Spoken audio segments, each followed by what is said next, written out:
আমরা আজকে এখানে আমাদের অনারেবল পিএম ম্যাডাম আছেন, আমাদের সাথে আছেন অন্যান্য আমাদের নেতৃবৃন্দরা আছেন আর সমাজপতিরাও আছেন। এখানে ভিক্টিমের বাড়িতে আমরা আসছি।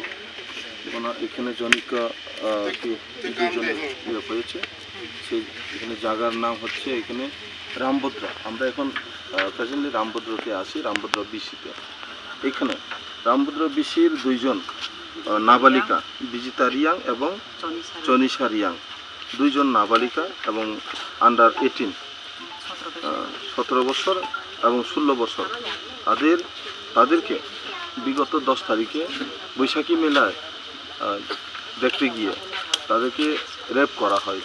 11 জনের একটা গ্যাং রেপ হয়েছে ওদের উপরে। এখন খুব সিরিয়াস এবং খুব মানে এখানে মর্মান্তিকভাবে ওনারা এইখানে আসেন, আমরা দেখতে আসছি এখানে। তো আমাদের ম্যাডামও আসছেন। ব্যাপারটা হচ্ছে ক্রিমিনাল যারা আছে তাদের স্থান জেলখানাতে হওয়া দরকার। আমাদের অনুরোধ থাকবে যাদের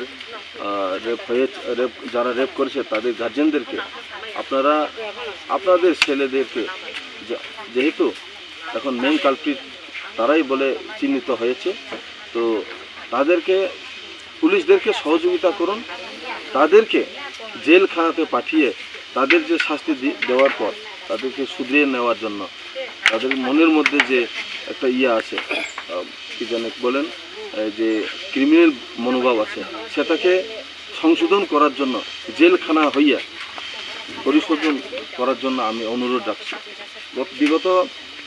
গতকালকে আমাকে এসডিপিও সাহেব, যিনি অমরপুরে পোস্টিং আছেন, প্রবীর বাবু বলে আমাকে ইনফর্ম করেছেন যে এইখানে আপনাদের সিন্ধুজয় পাড়ার থেকে বা রামভদ্রের পঞ্চায়েত থেকে এখানে দুইজন নাবালিকার রেপ হয়েছে, তা আপনি একটু সহযোগিতা করুন।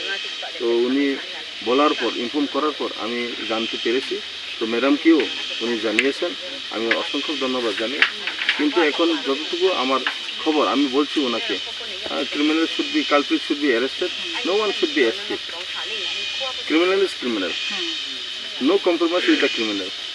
ক্রিমিনালের জন্য কোনো এখানে সে আমার ভাই, সে আমার আত্মীয় স্বজন বলে যদি আমরা এসকেপ রেহাই দেই, তাহলে সেই ক্রিমিনাল দ্বিতীয়জনকে, অপরজনকে সে রেপ করবে বা তাদের একটা যে কী জানি বলেন এইখানে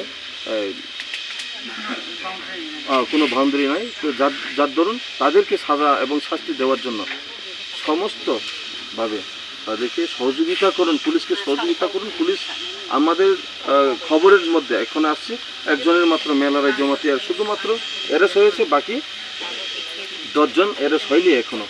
তো পুলিশকে সহযোগিতা করুন, তাদেরকে অ্যারেস্ট করান। এবার যদি অ্যারেস্ট না করান তাহলে আমাদেরকে আপনারা, আমাদের অনুরোধ থাকবে অ্যারেস্ট না করানো পর্যন্ত তাদেরকে আবার তারা সেই ছেলেরা দ্বিতীয়বার রেপ করতে পারে, পুনরায় খুন করতে পারে, যাতে তাদের থেকে সেই পুনরায় একটা নিরাপত্তা পাওয়ার জন্য, আমাদের সামাজিক মধ্যে একটা ন্যায় বিচার পাওয়ার জন্য তাদের একটা আবেদন।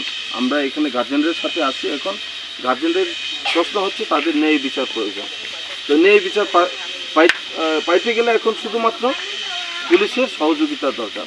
পুলিশরা নিরপেক্ষভাবে আপনারা ইনভেস্টিগেশন করুন, আপনাদের যা যা প্রয়োজন, যা তাদেরকে অ্যারেস্ট করার জন্য যা যা দরকার আপনারা এগিয়ে যান, আমরা আপনাদের সাথে আছি।